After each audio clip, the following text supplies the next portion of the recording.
Hello everyone, I welcome you all to India's largest learning platform, An Academy. Here we aim to crack MPPSC and Vyapam.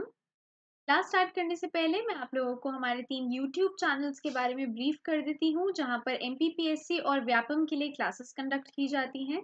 ये 3 channels हैं let's crack MP exams, MP360 और अभियान। जिस तरह इन 3 channels पर classes conduct की जाती हैं उसी तरह 3 टेलीग्राम चैनल्स पर इन क्लासेस का कंटेंट भी शेयर किया जाता है। तो ये चैनल्स हैं लेट्स क्रैक एमपी एग्जाम्स, अभियान और MP360। तो जिस तरह आप देख सकते हैं करंटली मैं क्लास ले रही हूँ अभियान चैनल पर, तो इस क्लास की जो पीडीएफ है वो भी टेलीग्राम चैनल अभियान पर शेयर की जाएगी, जहां से आप इसको डाउनलोड कर सकते हैं आपके नोट्स की प्रेपरेशन के लिए या फिर अपने रिविजन पर्पस के लिए। अब मैं आपको बता देती हूँ अनअकैडमी के प्लस सब्सक्रिप्शन के कुछ बेनिफिट्स के बारे में जो आपकी प्रेपरेशन के लिए काफी ज्यादा हेल्पफुल रहेंगे। जैसे कि आपको पता है अनअकैडमी पर टॉप एजुकेटर्स पढ़ाते हैं, टॉप एजुकेटर्स आपको सपोर्ट करते हैं आपकी प्रेपरेशन में। तो जब आप प्लस सब्सक्रिप्शन लेते हैं आप इन एजुकेटर्स में से अपने फेवरेट एजुकेटर को चूज करके उनसे लाइव क्लासेस ले सकते हैं। लाइव यानी कि आप अपने एजुकेटर के साथ इंटरैक्ट कर सकते हैं क्लास के दौरान। साथ ही में यहाँ पर आपको स्ट्रक्चर्ड लर्निंग मिलता है, यानी कि आपका जो कोर्स होगा सब्सक्रिप्शन लेने के बाद आपको जो कोर्स दिया जाएगा वो आपके एग्जाम सिलेबस के हिसाब से प्रिपेयर किया जाएगा। और साथ ही में एक ऑर्गेनाइज लर्निंग होगी बिकॉज आप टॉपिक वाइज या सब्जेक्ट वाइज अपने कोर्स को कंप्लीट कर पाएंगे। नेक्स्ट इज कि जितने भी स्टूडेंट्स डिफरेंट एग्जाम्स के लिए प्रिपेयर कर रहे हैं उनके सबके बैचेस भी अलग रन होंगे सो दैट ऑर्गेनाइज लर्निंग हो। डाउट क्लियरिंग सेशंस रखवाए जाएंगे सब्सक्रिप्शन के अंदर और ये टॉप एजुकेटर्स के थ्रू ही होगा और ये सारे डाउट क्लियरिंग सेशंस भी लाइव होंगे। Then you also have features like poll, comment and quiz. इस पर मैं अभी आऊंगी, आपको इसके बारे में एक्सप्लेन करूंगी। साथ में यहाँ पर जो एक और एडिड फीचर है वो ये है कि आपको सब्सक्रिप्शन सिर्फ एक बार ही लेना है और एक बारी सब्सक्रिप्शन लेने पर आपके पास एक्सेस आ जाता है सारे लाइव और रिकॉर्डेड कोर्सेज का। यानी कि लाइव क्लास तो आप अटेंड करेंगे ही पर साथ में रिकॉर्डेड कोर्सेज को भी आप जाकर व्यू कर सकते हैं। जितनी भी पीडीएफ्स या फिर जितनी भी वीडियोस आपको इस प्लेटफॉर्म पे मिलेंगे आप उनको डाउनलोड करके बाद में व्यू कर सकते हैं और पीडीएफ नोट्स को भी आप डाउनलोड कर सकते हैं। तो इस तरह आप देख सकते हैं कि प्लस सब्सक्रिप्शन आपके लिए कितना ज्यादा बेनिफिशियल रहता है, वेयर एज जो फ्री क्लासेस होते हैं उसमें ये सारे बेनिफिट्स काफी लिमिटेड नेचर में होते हैं। तो अगर आपको अपनी पूरी प्रिपरेशन करनी है, अपने सिलेबस के पूरे कवरेज पर आप फोकस कर रहे हैं, तो आप जरूर अनअकैडमी की प्लस सब्सक्रिप्शन लें। इससे आपकी प्रिपरेशन प्रोसेस और ज्यादा बेटर हो पाएगा और ज्यादा इजी हो जाएगा। अब मैं आपको क्विकली कुछ ऐसे बैचेस के बारे में ब्रीफ कर देती हूँ जो अनअकैडमी के प्लेटफॉर्म पर करंटली रन हो रहे हैं और ये आप लोगों के लिए बेनिफिशियल है। जैसे कि फर्स्ट जो कैंप है it focuses on MP police constable, यानी कि जो स्टूडेंट्स एमपी पुलिस कांस्टेबल की प्रिपरेशन कर रहे हैं उनके लिए फ्री कैंप रन हो रहा है अनअकैडमी के प्लेटफॉर्म पर, जहां पर रोज स्पेशल क्लास होती है, पूरा कोर्स कंप्लीट करवाया जा रहा है और एमसीक्यूज के थ्रू भी ये चीज करवाई जाती है एंड फुल लेंथ एग्जाम्स भी होते हैं। तो ये जो कैंप है 12 मार्च तक रन होगा। जो भी स्टूडेंट्स एमपी पुलिस कांस्टेबल की प्रिपरेशन कर रहे हैं यहाँ पर उसका स्केड्यूल अटैच्ड है, आप जरूर इन क्लासेस को अटेंड करें। उसी तरह एमपी पुलिस एंड एमपीएसआई के free full length mock test भी कंडक्ट हुए थे, जहां पर टॉप 3 रैंकर्स को अनअकैडमी की प्लस सब्सक्रिप्शन 1 महीने के लिए दी गई थी फॉर फ्री। इसी तरह अनअकैडमी डेली एमपीजी के फ्री टेस्ट सीरीज भी अभी करंटली रन हो रही है अनअकैडमी के प्लेटफॉर्म पर, जहां पर फोकस किया जा रहा है एमपीपीएससी प्रीलिम्स पर। ये टेस्ट रोज शाम को 6:30 होता है जिसके बाद टेस्ट एनालिसिस भी करे जाते हैं और यहाँ पर जैसे कि मेंशन है कि टॉप 3 रैंक होल्डर्स को प्राइजेस भी दिए जाते हैं। तो एमपीपीएससी प्रीलिम्स की डेट काफी पास आ रही है। जो स्टूडेंट्स प्रीलिम्स एग्जाम के लिए प्रिपेयर कर रहे हैं जरूर इस टेस्ट सीरीज में पार्टिसिपेट कीजिए। अब आता है एक दूसरा batch 10 months foundation batch for MPPSC prelims and mains, यानी कि ये 10 मंथ्स का बैच है जहां पर एमपीपीएससी प्रीलिम्स और मेंस का सिलेबस कवर करवाया जाएगा। इस बैच की स्टार्टिंग डेट है 2 मार्च, यानी कि ये करंटली रन हो रहा है अनअकैडमी के प्लेटफॉर्म पर। इस बैच में सारे टॉप एजुकेटर्स क्लासेस लेते हैं और साथ ही में आपको इनके पीडीएफ नोट्स भी प्रोवाइड किए जाते हैं। साथ ही में आपको यहाँ पर लाइव सेशंस मिलते हैं, लाइव डाउट क्लियरिंग सेशंस मिलते हैं इन एजुकेटर्स से। तो आप लोग जरूर इस बैच में अपने आप को एनरोल करवाएं, ये आपके लिए काफी ज्यादा बेनिफिशियल रहेगा। अब यहाँ पर एक लिस्ट है उन सारे बैचेस की जो फरवरी में स्टार्ट हुए थे और करंटली रन हो रहे हैं। और उसी तरह यहाँ पर मार्च के बैचेस की भी एक लिस्ट है जिसमें से आप देख सकते हैं फर्स्ट है 10 मंथ्स फाउंडेशन बैच कोर्स के बारे में मैंने आपको अभी ब्रीफ करा है। और सेकंड है MP police revision course through MCQ series, यानी कि एमसीक्यूज के थ्रू एमपी पुलिस का पूरा रिवीजन करवाया जाएगा।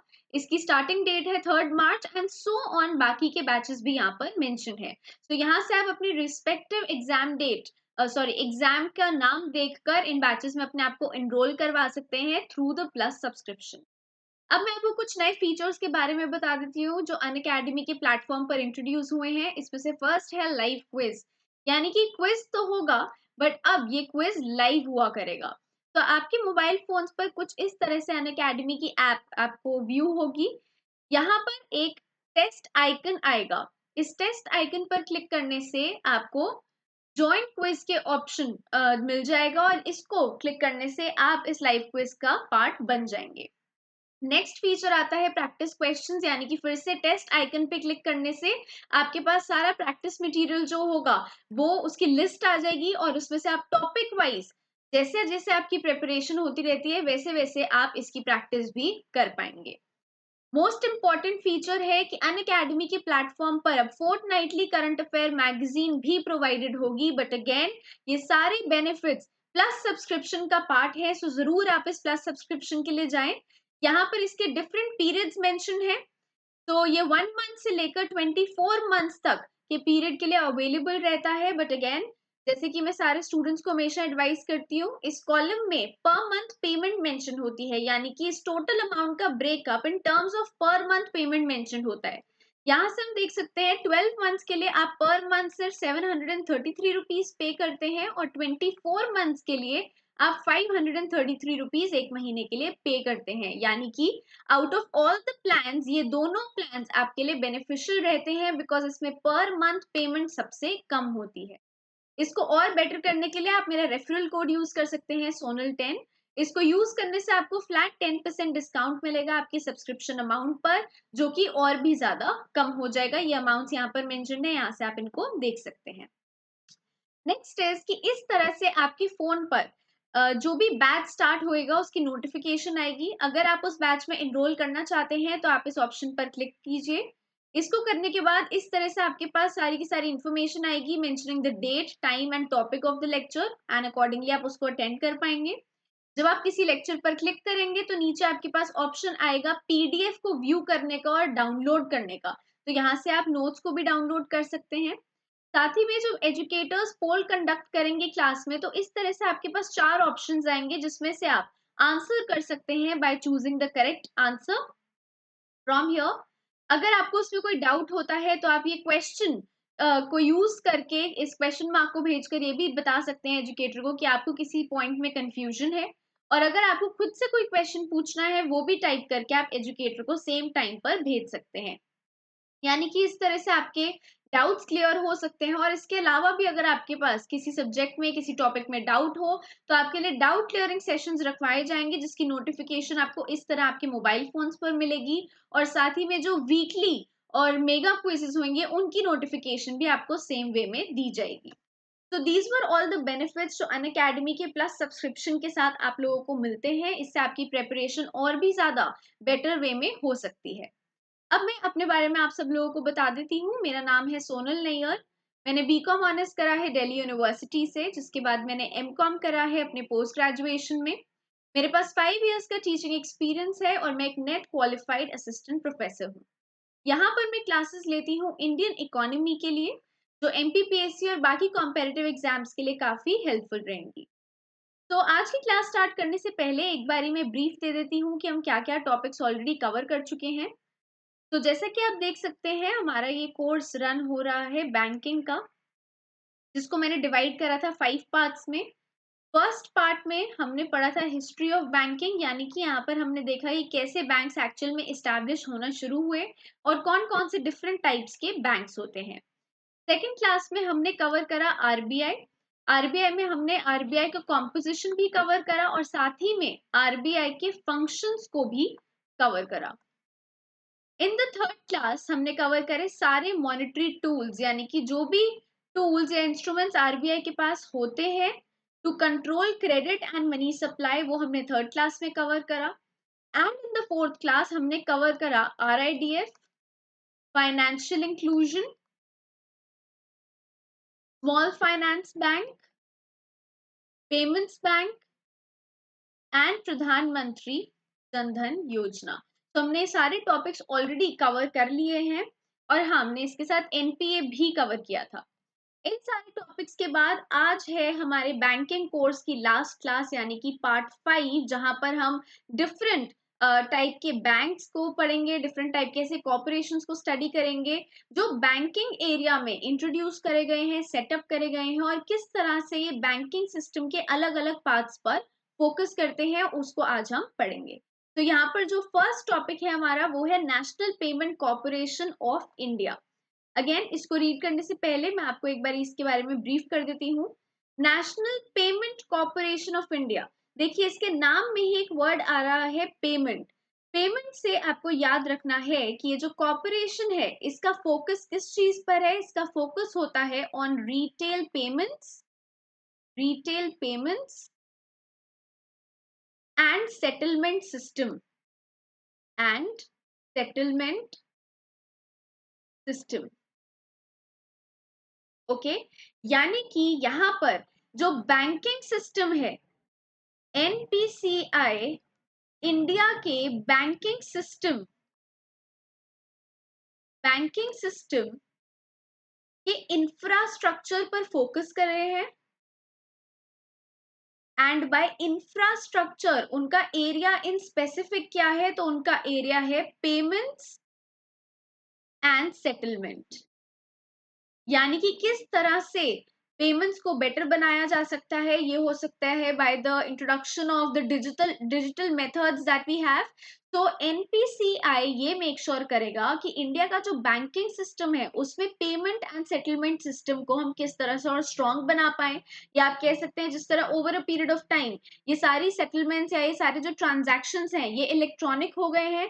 तो ये भी एक डेवलपमेंट है जो बैंकिंग सिस्टम में हुई है with related to the payments. तो ये एरिया ऐसा है जिस पर National Payment Corporation of India focus करता है। और यहाँ पर मेंशन भी है National Payment Corporation of India, NPCI, and umbrella organization का मतलब क्या है, it is going to cover all the retail payments and settlement systems in India, यानी कि जो भी पेमेंट या सेटलमेंट करने का सिस्टम है इंडिया में वो सारे एनपीसीआई के अंडर आएंगे। तो यहाँ पर ये भी मेंशन करा है कि एनपीसीआई एक इनिशिएटिव था reserve bank of India and Indian banks association का under the payments and settlement system act of 2007। तो जब भी हम एनपीसीआई की बात करेंगे कुछ चीजें जो आपके लिए इंपॉर्टेंट है याद रखनी वो ये है, फर्स्टली इनका एम, इनका फोकस किस चीज पर है आपको ये जरूर याद रखना है। जैसा कि मैंने मेंशन करा बैंकिंग सिस्टम के इंफ्रास्ट्रक्चर को बेटर बनाना था इन terms of payment and settlement system, या पेमेंट एंड सेटलमेंट इंफ्रास्ट्रक्चर भी आप इसको कह सकते हैं। दूसरा पॉइंट है कि एनपीसीआई को इंट्रोड्यूस करा गया, सेटअप करा गया under which act, so that was payment and settlement system act of year 2007। आपको ये चीज जरूर आनी चाहिए। Next line says, considering the utility nature of the objects of NPCI, it has been incorporated as a not-for-profit company under the provisions of Section 25 of Companies Act 1956। यानी कि जो Companies Act 1956 है उसके अंडर सेक्शन 25 में ये चीज mention करी हुई है कि national Payment Corporation of India एक नॉट फॉर प्रॉफिट कंपनी है। नॉट फॉर प्रॉफिट का मतलब क्या है कि इनका प्रॉफिट मोटिव नहीं है। ओके, और तो इनका इंटेंशन किस चीज पर रहेगा, यहाँ पर मेंशन किया गया है with an intention to provide infrastructure to entire banking system in India, यानी कि पूरे बैंकिंग सिस्टम के इंफ्रास्ट्रक्चर पर यहाँ पे फोकस किया जा रहा है for physical as well as electronic payment and settlement system, यानी कि किस तरह से पेमेंट सिस्टम को बेटर किया जा सकता है उस पर फोकस रहता है एनपीसीआई का।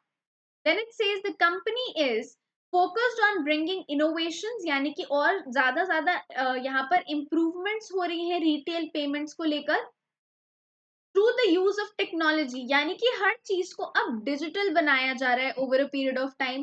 सारे बैंकिंग ट्रांजैक्शंस को एक तरह से इजी बनाया जा रहा है जिससे कि हम अपने मोबाइल फोन से ज्यादा एक्सेस कर पाए। फिजिकली हमें एक्सेस कम हो चीजों पर, हमारे लिए ट्रांजैक्शंस करनी और ज्यादा आसान हो जाए। इसीलिए यहाँ पर लिखा है इस कंपनी का जो फोकस है on the improvement of banking system, ये चीज पर वो कैसे काम करते हैं, by bringing in better technology. Better या एडवांस कह सकते हैं, यानी कि टेक्नोलॉजी को इम्प्रूव करके वो सेटलमेंट सिस्टम को बेटर बनाने पर फोकस करते हैं। और ऐसा क्यों है? For achieving greater efficiency in operations, जिससे कि बैंकिंग ऑपरेशंस जितने भी कंडक्ट हो वो बहुत एफिशिएंटली हो, और साथ ही में इसकी जो रीच है बैंकिंग सर्विसेज की वो ज्यादा लोगों तक पहुंच पाए। क्योंकि अगर ट्रांजैक्शंस करना, पेमेंट्स करना, इन सारी सर्विसेज को बहुत इजीली करना या इलेक्ट्रॉनिक फॉर्म में करना इंट्रोड्यूस हो जाएगा और ये बहुत इजी रहेगा सबके लिए, तो ज्यादा लोग इन सर्विसेज को अवेल कर पाएंगे, ज्यादा लोग इन पेमेंट्स को इस मेथड के थ्रू कर पाएंगे। तो इसका जो रीच है या जो लोग इन चीजों को यूज करते हैं वो नंबर ऑफ पीपल भी बढ़ जाएंगे। सो एक तरह से जो बैंकिंग सर्विसेज है उसका एरिया भी ज्यादा बढ़ जाएगा, it will get widened by introducing all these new and more improvements in the settlement system. So this was about NPCI जिसका फोकस है सेटलमेंट सिस्टम को बेटर करने पर। अब हम चलते हैं अपने नेक्स्ट टॉपिक पर जो कि है FAESI एक्ट। सो ये एक्ट होता क्या है, इसका फुल फॉर्म यहाँ पर मेंशन है, the securitization and reconstruction of financial assets and enforcement of security interest act of the year 2002। यानी कि ये तो इसका फुल फॉर्म है, ये आपको याद रखना ही पड़ेगा। बट साथ ही में अभी अभी मैं आपको कुछ टर्म्स के मीनिंग भी बता दूंगी, तो इसको समझना आपके लिए और ज्यादा इजी हो जाएगा। तो I will start with the first term. यहाँ पर फर्स्ट टर्म क्या मेंशन है, सिक्योरिटाइजेशन। इसका मीनिंग आपको पता होना जरूरी है। So we say securitization is a practice of, it is a practice of pooling, it is a practice of pooling various types of contractual debt।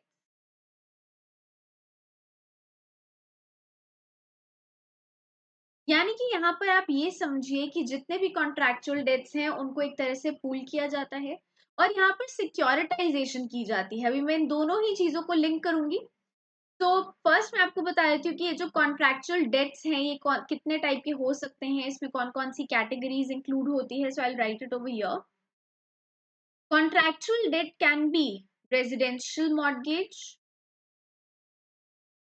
Residential mortgage या फिर कमर्शियल मॉर्गेज,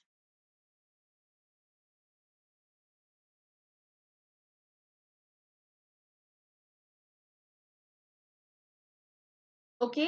इसका मतलब क्या है कि ये ऐसे मॉर्गेजेस हैं जिसको पूल किया जाता है और उसके बाद यहाँ पर एक प्रोसेस आता है। So I can write down and selling selling their cash flows and selling their cash flows to third party investors for security। यानी कि यहाँ पर क्या हो रहा है, फॉर एग्जाम्पल ऐसे कुछ डेट्स हैं या आप कह सकते हैं ऐसे कुछ लोन्स हैं जो बैंक ने कस्टमर्स को दिए हुए हैं, पर अगर बैंक को ऐसा लगता है कि उसमें रिस्क इन्वॉल्वमेंट बहुत ज्यादा है और ऐसा हो सकता है कि उसकी रीपेमेंट ना हो, तो बैंक उन लोन्स को एक थर्ड पार्टी को सेल कर सकते हैं, जिससे कि सेल करने पे बैंक को तो पैसे मिल जाएंगे, बैंक वहां पर सिक्योर हो जाएगा। इसको कहा जाता है सिक्योरिटाइजेशन। अब ये मैं आपको एक एग्जाम्पल से भी समझाती हूँ। For example there is a bank, ठीक है, ये एक बैंक है, इस बैंक के पास एक लोन है, ठीक है, जो इन्होंने किसी को दिया हुआ है। तो जो भी वो पर्सन है वो बैंक के पास उनके पेपर्स हैं और बैंक के लिए वो एक तरह का एसेट है, पर वहां पर रीपेमेंट आनी चाहिए। अगर बैंक को लगता है कि ये जो रीपेमेंट है, if the bank feels that the repayment is doubtful, repayment शायद नहीं आएगी, अगर बैंक को लगता है इसमें रिस्क बहुत ज्यादा है, तो बैंक क्या कर सकते हैं कि इस सिक्योरिटी को या फिर इस एसेट को सेल कर सकते हैं टू थर्ड पार्टी, यानी कि किसी और को वो ये डेट को सेल कर सकते हैं। सो उससे क्या होगा, जब ये थर्ड पार्टी इस डेट को खरीदेंगे तो जो रिस्क है वो ट्रांसफर हो जाएगा इस थर्ड पार्टी पर इसको खरीदने पे इस थर्ड पार्टी ने तो पेमेंट कर दी बैंक को, यानी कि बैंक सिक्योर हो जाएगा, बैंक का रिस्क कम हो जाएगा और सारा रिस्क ट्रांसफर हो जाएगा थर्ड पार्टी को। अब जब इसकी पेमेंट आएगी तो वो पेमेंट भी थर्ड पार्टी को ही मिलेगी। तो यहाँ पर मैं क्विकली एक छोटा सा एग्जाम्पल लेती हूँ। फॉर एग्जाम्पल, एक लोन है जो बैंक ने प्रोवाइड करा है किसी को और उस लोन का अमाउंट है 1 करोड़। ठीक है, बैंक को ऐसा लगता है कि इसकी पेमेंट आने के चांसेस कम है, हो सकता है इस लोन की रीपेमेंट ही ना हो। तो क्योंकि ये बैंक के लिए एक एसेट है, बैंक इस एसेट को सेल कर देते हैं एक थर्ड पार्टी को। सो फॉर एग्जाम्पल, इसके सेल पर ये जो थर्ड पार्टी है, ये जो थर्ड पार्टी है वो इसको खरीद लेते हैं फॉर 90 lakhs। ठीक है, तो अगर वो इसको 90 lakhs के लिए खरीदते हैं, तो जब इसकी पेमेंट आएगी, व्हेन पेमेंट कम्स, अब देखिए एक बारी मैं रिपीट कर रही हूँ, लोन 1 करोड़ का था, थर्ड पार्टी ने इस लोन के अमाउंट को, इस कॉन्ट्रैक्चुअल डेट को 90 lakhs में खरीद लिया, यानी कि बैंक के पास 90 लाख रुपीज ऑलरेडी आ गए। अब जब एक्चुअल में जो भी डेटर है, जब वो इस लोन की पेमेंट करेंगे, तो ये पेमेंट चली जाएगी इस थर्ड पार्टी के पास। थर्ड पार्टी के पास अब कितने पैसे आएंगे, जितना एक्चुअल अमाउंट था, यानी कि 1 करोड़ रुपीज। ठीक है, अब ऐसा यहाँ पर क्यों है कि बैंक इस थर्ड पार्टी को 90 लाख रुपीज में ये डेट सेल कर रहे हैं और जो पेमेंट आती है तो थर्ड पार्टी इससे 1 करोड़ रुपीज ले रही है। देखिए, लोन का एक्चुअल अमाउंट ही 1 करोड़ है, राइट? और जो थर्ड पार्टी है उसने इसको 90 lakhs का लिया है, because before the maturity period, before the time ends, वो बैंक को ये पेमेंट कर रहे हैं। तो बैंक ने 90 lakhs में फुल एंड फाइनल सेटलमेंट कर ली, पर इस सेटलमेंट के साथ ये जो थर्ड पार्टी है ये रिस्क भी तो बेयर कर रहे हैं ना, वो भी ये रिस्क उठा रहे हैं कि शायद इसकी पेमेंट आए या ना आए, पर वो तो पेमेंट कर रहे हैं बैंक को आज की डेट में, यानी कि ये जो रिस्क है ये शिफ्ट हो गया है अब थर्ड पार्टी पर। इसीलिए जब इस अमाउंट की, इस लोन की एक्चुअल में रीपेमेंट होएगी, तो थर्ड पार्टी को 1 करोड़ रुपीज मिलता है। और ये थर्ड पार्टी रिस्क क्यों लेती है या वो इंडेक्स को क्यों खरीदते हैं, that is to earn extra profits. अब अगर आप यहाँ पर देखो, ये जो लोन था इसका अमाउंट 1 करोड़ था, थर्ड पार्टी ने बैंक को पेमेंट तो 90 lakhs की करी, बट जब खुद पेमेंट रिसीव करी तो वो 1 करोड़ की पेमेंट रिसीव करी, यानी कि यहाँ पर इनका कितने अमाउंट का प्रॉफिट हो गया, 10 लाख रुपीज का इनका प्रॉफिट हो गया। तो थर्ड पार्टी अपने प्रॉफिट के लिए इंडेक्स में डील करती है और बैंक इसमें इसलिए डील करता है बिकॉज अगर बैंक को लगता है रिस्क बहुत ज्यादा है, शायद पेमेंट नहीं आएगी किसी डेट की, तो वो अपने आप को सेव करने के लिए, बैंक अपने आप को सेव करने के लिए सिक्योरिटाइजेशन करते हैं।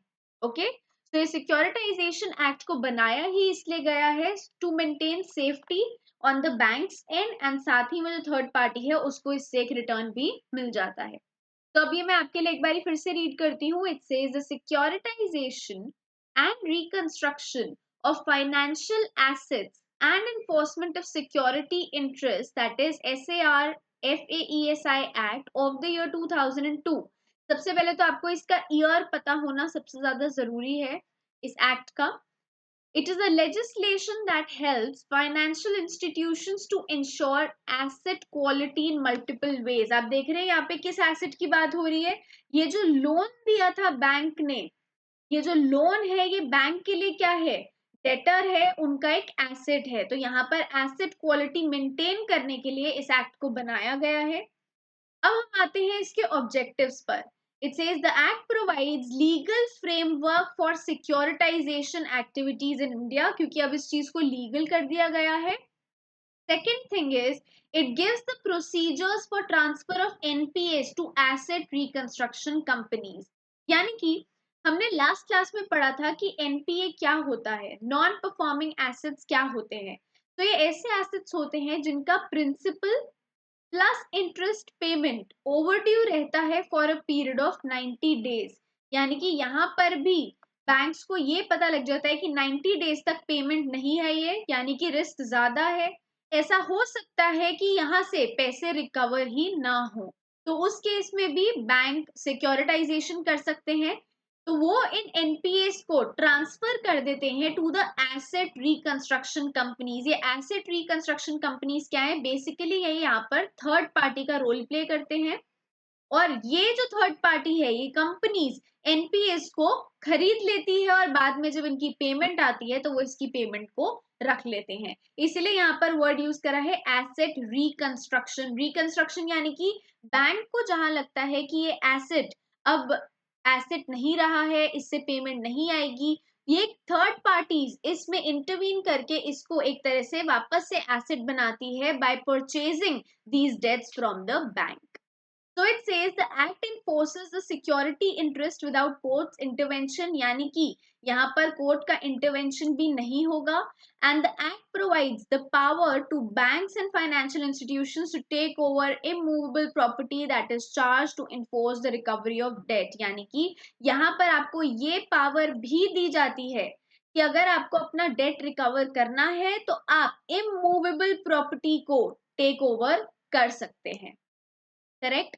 तो बेसिकली हम यहाँ पर कह सकते हैं कि सिक्योरिटाइजेशन में एक तरह से पूरा फोकस है on safety, safety on payment of debts, यानी कि डेट्स की पेमेंट की सेफ्टी पर पूरा का पूरा फोकस किया जा रहा है सिक्योरिटाइजेशन के अंडर, बिकॉज इस तरह से बैंक्स भी सेव हो जाते हैं और थर्ड पार्टी पैसे भी अर्न कर लेते हैं। सो आई होप आपको ये एक्ट समझ आया होगा। सिक्योरिटाइजेशन का मतलब आपको जरूर आना चाहिए। अब हम चलते हैं आगे अपने नेक्स्ट पॉइंट पर।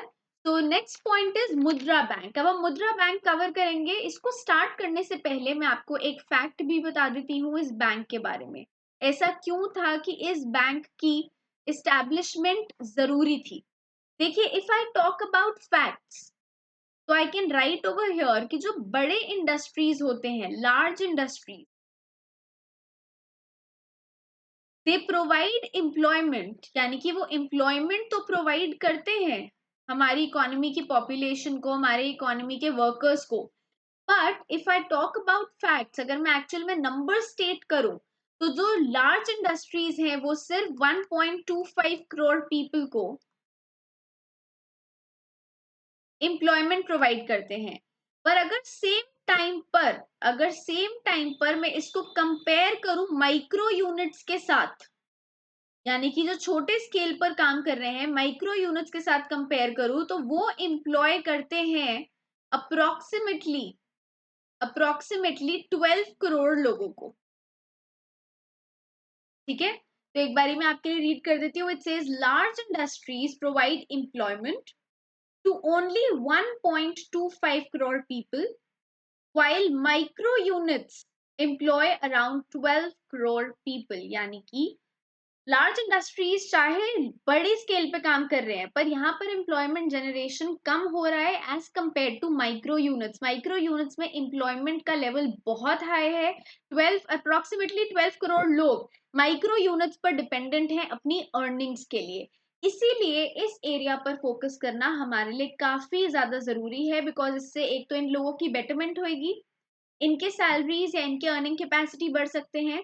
बट साथ में क्योंकि माइक्रो यूनिट इतने सारे लोगों की एम्प्लॉयमेंट करता है, इसीलिए भी इस एरिया पर काम करना काफी ज्यादा जरूरी है। बिकॉज अब अगर हम माइक्रो यूनिट्स की डेवलपमेंट की बात करेंगे तो उसी के साथ उसी का इफेक्ट होगा कि एम्प्लॉयमेंट का लेवल भी इकोनॉमी में बेटर हो जाएगा। तो इसीलिए मैं यहाँ पर लिख रही हूँ therefore there is a need therefore there is a need to focus on 5.75 crore self-employed people who use funds of rupees 11 lakh crore. That comes out to be an average of rupees 17,000 only. यानी कि यहाँ पर वो mention कर रहे हैं कि large industries सिर्फ 1.25 करोड़ पीपल तक अपनी एम्प्लॉयमेंट रखती है, एंड जो माइक्रो यूनिट्स है वो मेजॉरिटी लोगों को एम्प्लॉय करता है, that is around 12 crore people. और इसके बाद जो बचते हैं वो होते हैं सेल्फ एम्प्लॉयड लोग। यहाँ पर उन लोगों की बात हो रही है जो काफी छोटे स्केल पर काम करते हैं। और जब हम कैलकुलेट करते हैं तो हमें पता लगता है कि ये लोग इन टोटल यूज कर रहे हैं रुपीज 11 लाख करोड़। यानी कि अगर हम इसको डिवाइड करें with the number of people, so approximately एक 17,000 का अमाउंट आता है। यानी कि यहाँ पर यूनिट डेट सिर्फ 17,000 का है। इसीलिए क्योंकि इसका अमाउंट इतना कम है और साथ ही में यहाँ से एम्प्लॉयमेंट काफी ज्यादा जनरेट होती है, इसीलिए मुद्रा बैंक की इस्टेब्लिशमेंट जरूरी थी। एक ऐसे बैंक को एस्टैब्लिश करना जरूरी था जो माइक्रो यूनिट्स की डेवलपमेंट पर फोकस करे। This is why this bank was established. So it says मुद्रा बैंक में जो एंटरप्रेन्योर्स हैं या फिर हम कह सकते हैं जो लोग मुद्रा बैंक पर डिपेंडेंट हैं, these entrepreneurs depend depend heavily. मुद्रा बैंक के इस्टेब्लिशमेंट के बाद तो इन बैंक्स की डिपेंडेंसी मुद्रा बैंक पर बढ़ गई, पर इससे पहले ये जो लोग हैं they were dependent heavily on local money lenders. और आपको पता है जब ये लोग लोकल मनी लेंडर्स के पास जाते हैं अपने फंड्स की रिक्वायरमेंट के लिए, तो इनके साथ प्रॉपर पेपर वर्क या डॉक्यूमेंटेशन तो नहीं होता था, इसलिए चांसेस ऑफ एक्सप्लॉयटेशन ज्यादा थे। इसी रीजन की वजह से मुद्रा बैंक इस्टेब्लिश करा गया गवर्नमेंट ऑफ इंडिया के थ्रू। और यहाँ पर हमने लिखा भी है government of India launched the micro units development and refinance agency bank, जिसका शॉर्ट फॉर्म है मुद्रा, इन अप्रैल 2015। यानी कि 2015 में इस्टेब्लिशमेंट हुई थी मुद्रा बैंक की। और अब हमें ये भी पता लग गया कि इसका रीजन क्या है या इनका प्राइम फोकस किस चीज पर है, तो वो है माइक्रो यूनिट्स की डेवलपमेंट पर। और साथ ही में ये रीफाइनेंस एजेंसी बैंक भी है, यानी कि यहाँ से फाइनेंशियल हेल्प भी ले सकते हैं।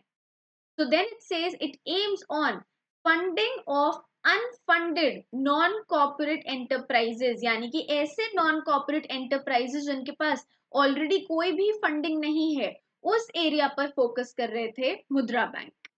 Then it was launched as PMMY, that is Prime Minister Mudra Yojana। इस तरह से इसको लॉन्च किया गया था। Next point says micro units can avail up to rupees 10 lakhs through the refinance route। अब मैं आपको बता देती हूँ कि ये refinance route एक्चुअल में होता क्या है। तो refinance route से यहाँ पर इनका मतलब है through public private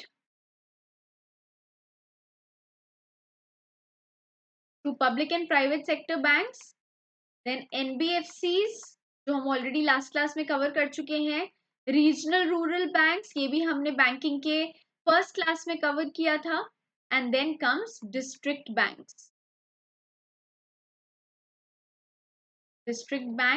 एक्सेट्रा। यानी कि यहाँ पर कहा जा रहा है micro units can avail, micro units को 10 लाख रुपीस तक का लोन मिल सकता है through refinance route. Refinance route यानी कि इनको इस लिस्ट में से किसी बैंक को अप्रोच करना पड़ेगा, चाहे वो पब्लिक बैंक हो या फिर प्राइवेट बैंक हो या वो कोई नॉन बैंकिंग फाइनेंशियल कंपनी हो या वो रीजनल रूरल बैंक हो सकता है या फिर डिस्ट्रिक्ट बैंक भी हो सकता है।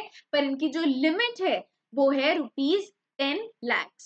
साथ ही में यहाँ पर मेंशन करा है the products designed under it are Shishu Kishore and तरुण, यानी कि 3 कैटेगरीज में मुद्रा बैंक के प्रोडक्ट्स को डिजाइन किया गया है। इसमें जो फर्स्ट है वो है शिशु, यानी कि यहाँ पर जो लोन मिलेगा वो होगा loan up to the amount of ₹50,000। Okay. Second category is Kishor. So Kishor second category है, तो इसका लोन का अमाउंट होता है ₹50,000 से लेकर ₹5 लाख तक का। एंड लास्ट है तरुण। तरुण का जो लोन अमाउंट है वो होता है ₹5 लाख से लेकर ₹10 लाख का। और जैसे कि हमने लास्ट पॉइंट पढ़ा है, 10 लाख माइक्रो यूनिट्स की लिमिट है, तो इसके बियॉन्ड नहीं जाएंगे, यानी कि इनको फाइनेंशियल हेल्प मिल सकती है। उसके भी 3 कैटेगरीज बनाए हुए हैं, शिशु, किशोर and Tarun, depending on the amount of loan that they want. But again इसका मैक्सिमम अमाउंट 10 लाख ही रहता है। क्लियर? सो ये सारे पॉइंट्स थे मुद्रा बैंक के कॉन्टेक्स्ट में। अब हम चलते हैं अपने नेक्स्ट बैंक पर, जो कि है small industries development bank of India, और इसका शॉर्ट फॉर्म भी यहाँ पर मेंशन्ड है। जैसे कि आप देख सकते हैं यहाँ मेंशन करा है स्मॉल इंडस्ट्रीज डेवलपमेंट, यानी कि इस बैंक का फोकस होगा on the development of small industry. ये तो हमें इसके मीनिंग से ही समझ आ रहा है। अब हम देखते हैं इसमें फर्स्ट लाइन क्या लिखी है। It says it was established in October 1989 and commenced its operations from 2 अप्रैल 1990। यानी कि आपको यहाँ पर इसका एस्टैब्लिशमेंट ईयर मिल रहा है, ये आपको पता होना चाहिए, ये आपको लर्न होना चाहिए। अब मैं आपको इसके बारे में भी बता देती हूँ। सो जब हम सिडबी के बारे में बात करते हैं, वी कैन से ये एक ऐसा फाइनेंशियल इंस्टीट्यूशन है, ये एक ऐसा फाइनेंशियल इंस्टीट्यूशन है जो फोकस करता है on promoting and development of MSME। MSME का फुल फॉर्म क्या होता है? Micro small and medium enterprises. क्योंकि यहाँ पे वर्ड मेंशन है स्मॉल इंडस्ट्रीज, तो इनका फोकस भी MSMEs पर होता है। और साथ ही में इनका फोकस का एक और पॉइंट होता है जो मैं यहाँ मेंशन कर देती हूँ, ऑल्सो दे फोकस ऑन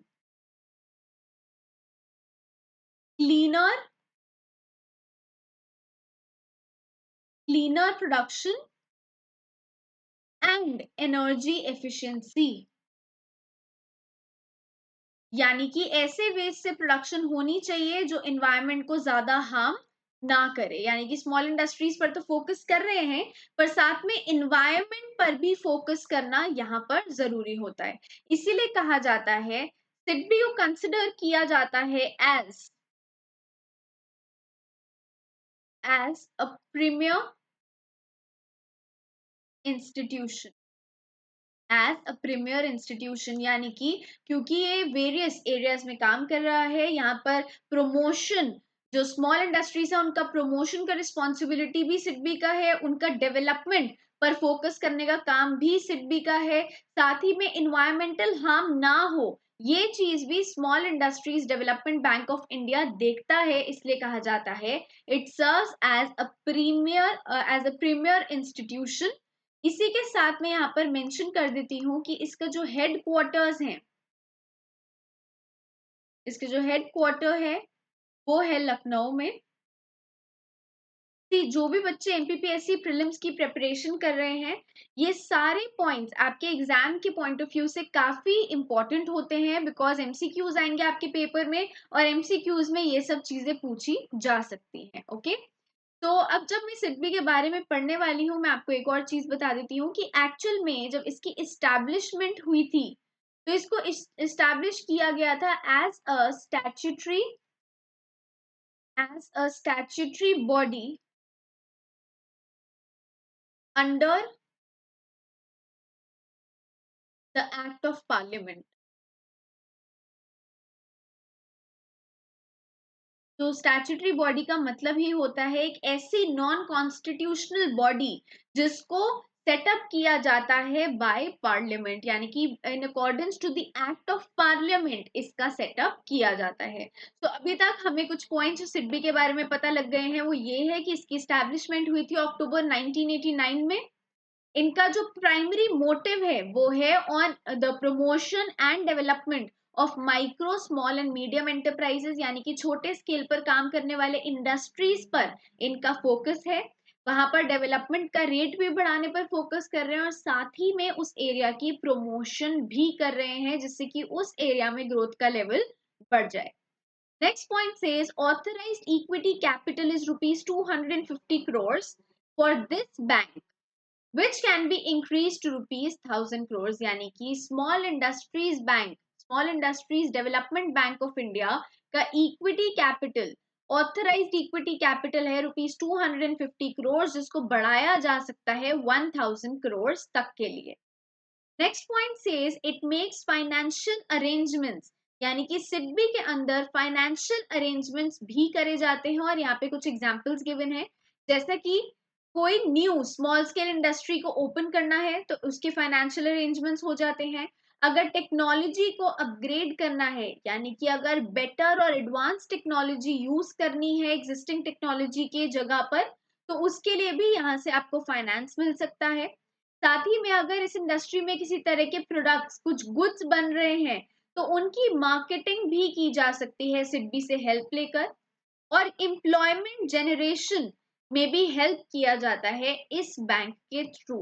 तो ओवरऑल जब हम देखते हैं, हम कहते हैं promotion and development of all the small industries is the focus point of SIDBI. ठीक है, आई होप आप लोगों को समझ आया होगा कि small industries development bank of India का प्राइमरी मोटिव क्या है, इसको सेटअप क्यों करा गया है, और ये कुछ एग्जांपल्स गिवन है कि इन रीजंस के लिए या इस तरह के किसी भी काम के लिए सिडबी को अप्रोच किया जा सकता है फॉर फाइनेंस। ओके, अब इसके साथ चलते हैं हम नेक्स्ट पॉइंट पर जो कि है IDBI. IDBI is industrial development bank of India. तो यहाँ पर मैं मेंशन भी कर देती हूँ, industrial development bank act of the year 2003, इसके अकॉर्डेंस में industrial development bank of India work करता है। एंड इसको पास किया गया था, ये जो एक्ट था इसको पास किया गया था by repealing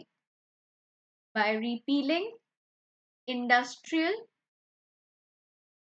industrial development industrial development bank of India act of 1964, यानी कि इस एग्जिस्टिंग एक्ट की जगह इंडस्ट्रियल डेवलपमेंट बैंक एक्ट 2003 को इंट्रोड्यूस किया गया था। और जब इसको इंट्रोड्यूस करा गया था, इसको इंट्रोड्यूस करा था in the form of a company, तो यहां पर मैं लिख सकती हूँ a new company under the name of IDBI, यानी कि आईडीबीआई नाम की कंपनी को इनकॉर्पोरेट किया गया था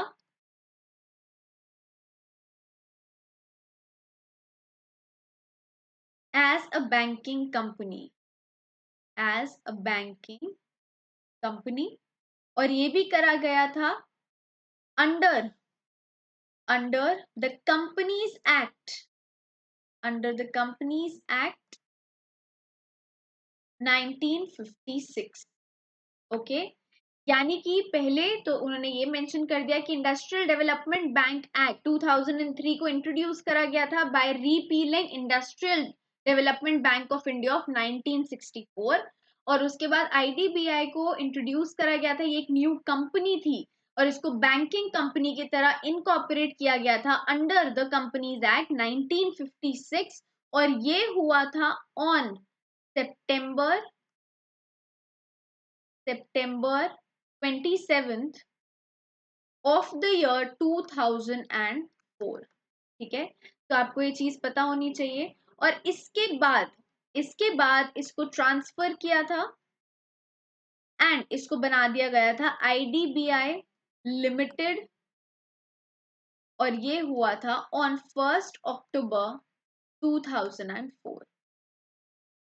यानी कि 27 सितंबर को आईडीबीआई एक बैंकिंग कंपनी की तरह इनकॉर्पोरेट करी गई थी अंडर कंपनीज एक्ट ऑफ 1956, और उसके बाद 1 अक्टूबर 2004 को ही इसको ट्रांसफर करके आईडीबीआई लिमिटेड बना दिया गया था। ठीक है, सो आई होप इसके इस्टेब्लिशमेंट को लेकर आपको सारे पॉइंट समझ आए होंगे, स्टार्टिंग फ्रॉम द एक्ट, और उसके बाद आईडीबीआई को कैसे इंट्रोड्यूस करा और किस दिन इंट्रोड्यूस करा, और उसके बाद आईडीबीआई को कन्वर्ट करके बना दिया आईडीबीआई लिमिटेड।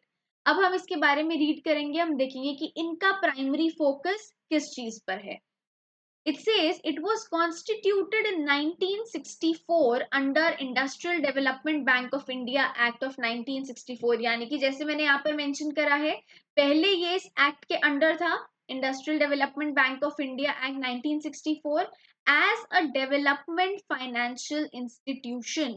ये डेवलपमेंट फाइनेंशियल इंस्टीट्यूशन क्या होता है, ये हम समझ सकते हैं इस लाइन से कि ये जो डेवलपमेंट फाइनेंशियल इंस्टीट्यूशन होते हैं ये प्रोवाइड करते हैं रिस्क कैपिटल। ये रिस्क कैपिटल प्रोवाइड करते हैं फॉर इकोनॉमिक डेवलपमेंट प्रोजेक्ट्स। यानी कि अगर कुछ कोई ऐसा प्रोजेक्ट है जो इकोनॉमिक डेवलपमेंट पर फोकस करता है, पर अगर उसमें रिस्क इन्वॉल्व है, तो उस अमाउंट की फाइनेंसिंग करी जाती है डेवलपमेंट फाइनेंशियल इंस्टीट्यूशन के थ्रू। यानी कि आईडीबीआई पहले एक डेवलपमेंट फाइनेंशियल इंस्टीट्यूशन ही था, इसलिए सेकंड पॉइंट में मेंशन है, it was regarded as public financial institution in terms of the provision of companies act 1956। यानी कि कंपनीज एक्ट 1956 के हिसाब से ये एक पब्लिक फाइनेंशियल इंस्टीट्यूशन था, और ये पब्लिक फाइनेंशियल इंस्टीट्यूशन ने कंटिन्यू करा था एक डीएफआई की तरह सर्व करने के लिए, पर बाद में इसको कन्वर्ट कर दिया गया एक बैंक में। यानी कि इस फाइनेंशियल इंस्टीट्यूशन को, डीएफआई को कन्वर्ट कर दिया गया एक बैंक में, जिसका नाम पड़ा industrial development bank of India. जैसा कि आप इसके नाम से देख सकते हैं, यहाँ पर किस एरिया पर फोकस किया जा रहा है, कहाँ की डेवलपमेंट की बात की जा रही है, तो यहाँ पर फोकस करेंगे on the development of industry. ठीक है, और इसी के साथ यहाँ पर मेंशन है, IDBI bank limited has been categorize, को आज की डेट में कैटेगराइज किया जाता है एक प्राइवेट सेक्टर बैंक की तरह फॉर रेगुलेटरी पर्पसेस। यानी कि ये आरबीआई ने डिसाइड करा था, आरबीआई का डिसीजन था कि एक प्राइवेट सेक्टर बैंक की तरह कैटेगराइज करा जाएगा फ्रॉम 21 जनवरी 2009।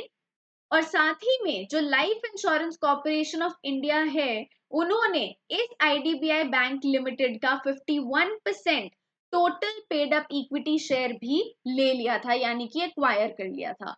इसलिए यहाँ पे लिखा है, life insurance corporation of India acquiring 51% of the total paid up equity share capital of the bank. तो आई होप आपको ये पूरा लूप समझ आया होगा कि कहाँ से इस बैंक के एक्ट जो है वो इंट्रोड्यूस हुआ, उसके बाद इस बैंक को किस तरह डिफरेंट चेंजेस में या डिफरेंट फॉर्म्स में चेंज करा गया। जहां पर इनिशियली ये एक industrial development bank of India act 1964 के अंडर मेंशन था, एट दैट टाइम ये एक डेवलपमेंटल फाइनेंशियल इंस्टीट्यूशन था, और बाद में इसको एक बैंक की तरह ट्रांसफॉर्म कर दिया गया था, और करंटली इसको एक प्राइवेट सेक्टर बैंक की कैटेगरी में कैटेगराइज किया जाता है। क्लियर। अब हम चलते हैं नेक्स्ट पॉइंट पर, जो कि है गोल्ड मोनेटाइजेशन स्कीम। सो ये काफी इंपॉर्टेंट है, इसको आप ध्यान से समझना, आप लोग इससे रिलेट भी कर पाएंगे। तो पहले मैं आपको ये एक्सप्लेन कर देती हूँ, गोल्ड मोनेटाइजेशन स्कीम। तो इस स्कीम के अंदर लिख सकते हैं, under this scheme, under this scheme one is one is allowed to deposit jewelry, gold coins, and gold bars with the banks। यानी कि गोल्ड मोनेटाइजेशन स्कीम के अंडर ये अलाउड होता है कि लोग अपनी गोल्ड की ज्वेलरी को या गोल्ड कॉइन्स को, या अगर किसी के पास गोल्ड बार्स हैं, वो उसको डिपॉजिट करवा सकते हैं बैंक्स के साथ। और साथ ही में इस डिपॉजिट पर बैंक ऑफर करता है, banks offer interest interest in lieu of this. और अगर मैं अभी आपको करंट इसका इंटरेस्ट भी बताऊं कि कितना है, तो वो होता है 2.25% of the value of gold per annum. ठीक है, यानी कि यहाँ पर लोग अपने गोल्ड को डिपॉजिट करवा सकते हैं बैंक्स के पास, और बैंक्स उस गोल्ड के अमाउंट पर, उसके प्योरिटी को चेक करने के बाद उसका जो अमाउंट डिसाइड होगा, जो अमाउंट डिटरमिन होगा, उस अमाउंट पर बैंक कस्टमर्स को इंटरेस्ट देता है। और जो करंट प्रिवेलिंग इंटरेस्ट है वो है 2.25% का। इसलिए यहाँ पर लिखा है the gold monetization is initiated by government of India to unlock the unused and idle gold lying in the households। यानी कि जब हम इस स्कीम के बारे में बात करते हैं, तो गवर्नमेंट का इसके पीछे जो मोटिव था वो ये था कि लोगों के घरों में या लोगों के पास जो ऐसा गोल्ड पड़ा है, चाहे वो उनकी ज्वेलरी के फॉर्म में हो, या वो कॉइन्स के फॉर्म में हो, या अगर वो बार्स के फॉर्म में है, वो एक ऐसा अमाउंट ऑफ गोल्ड है जिसको किसी तरह से यूज नहीं करा जा रहा है। तो अगर इसके लिए एक स्कीम बनाई जाएगी, लोग अपने घरों से ये गोल्ड निकालकर बैंक में डालेंगे, जिसको आगे यूज किया जा सकता है। और लोगों का फायदा क्या है इसमें, कि लोगों को इस गोल्ड के अमाउंट पर इंटरेस्ट मिलेगा। इसीलिए यहाँ पर उन्होंने लिखा है अनयूज्ड अनयूज्ड गोल्ड, यानी कि पहले जो गोल्ड लोगों के घरों में था, उस गोल्ड को निकाल कर लोग बैंक में डालें, इसके लिए स्कीम बनाई गई। और उसके बाद इस गोल्ड को आगे यूज कर सकते हैं इकोनॉमी की डेवलपमेंट में। तो अब जब हम इसके ऑब्जेक्टिव्स कवर करेंगे, हम देखेंगे यहाँ पर लिखा है to mobilize the gold held by households and institutions in the country. यानी कि लोगों के घरों से, हाउसहोल्ड से ये गोल्ड अब शिफ्ट होके किसी प्रोडक्टिव यूज के लिए लगेगा। ठीक है, तो इसीलिए बोला गया है, वर्ड यूज करा गया मोबिलाइज, यानी कि हाउस होल्ड से निकल के अब ये गोल्ड किसी प्रोडक्टिव यूज में जा रहा है, अब ये अनयूज्ड नहीं रहेगा। साथ ही में सेकंड ऑब्जेक्टिव है to provide a fillip to the gems and jewellery sector in the country by making gold available as raw material on loans from bank. यानी कि यहाँ पर वर्ड मेंशन है as raw material on loans from the bank, यानी कि जो gold है उसको यहाँ पर अवेलेबल करवा रहे थे ज्वेलरी और जेम्स के सेक्टर में, जिससे कि लोग इसके अगेंस्ट लोन लें, एक तरह से वो इन पैसों को, सॉरी, इस गोल्ड को लेकर आए अपने घरों से बाहर, बैंकिंग सेक्टर में डालें, इसके अगेंस्ट लोन्स लेंगे। इन केस ऑफ फेलियर ये गोल्ड वापस से ज्वेलरी सेक्टर में चला जाएगा। एक रीजन ये है। और दूसरा रीजन ये है कि डोमेस्टिक कंजम्पशन के लिए, या आप कह सकते हैं डोमेस्टिक डिमांड के लिए, यानी कि इकोनॉमी के अंदर जो गोल्ड की डिमांड है उसको मीट अप करने के लिए जो गोल्ड इंपोर्ट करवाया जाता है, अब उसका अमाउंट कम हो जाएगा। बिकॉज इस स्कीम की वजह से लोग गोल्ड को अपने बैंक्स में डालना शुरू कर देंगे। तो इसीलिए इसका थर्ड पॉइंट है to be able to reduce reliance on import of gold over time to meet domestic demand। Because अगर कंट्री के अंदर लोग ज्यादा गोल्ड खरीद रहे हैं, यानी कि उसकी डोमेस्टिक डिमांड ज्यादा है, इसके लिए हमें किसी तरह से इकोनॉमी के अंदर ही गोल्ड को सर्कुलेट करवाना था, इसलिए स्कीम को इंट्रोड्यूस करा गया। अदरवाइज लोग बहुत ज्यादा अमाउंट ऑफ गोल्ड इंपोर्ट करवाते। तो ये इस स्कीम का मीनिंग है, ये स्कीम के ऑब्जेक्टिव्स हैं।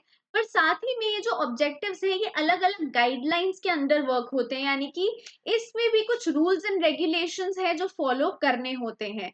तो ऐसे कुछ रूल्स एंड रेगुलेशंस मैं आपको मेंशन करके बता देती हूँ।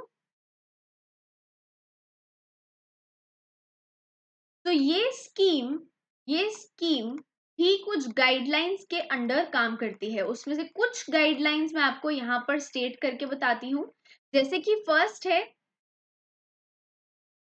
Mobilise gold held by household, यानी कि यहाँ पर वो गोल्ड आना चाहिए, वो गोल्ड मोबिलाइज होना चाहिए जो हाउस होल्ड के पास पड़ा है, बिकॉज वो किसी भी तरह से प्रोडक्टिव वे में यूज नहीं हो पा रहा है, ये उनके घरों में बस लॉकर्स में आइडली पड़ा हुआ है। सेकंड है those willing to deposit, those willing to deposit gold will be given a certificate mentioning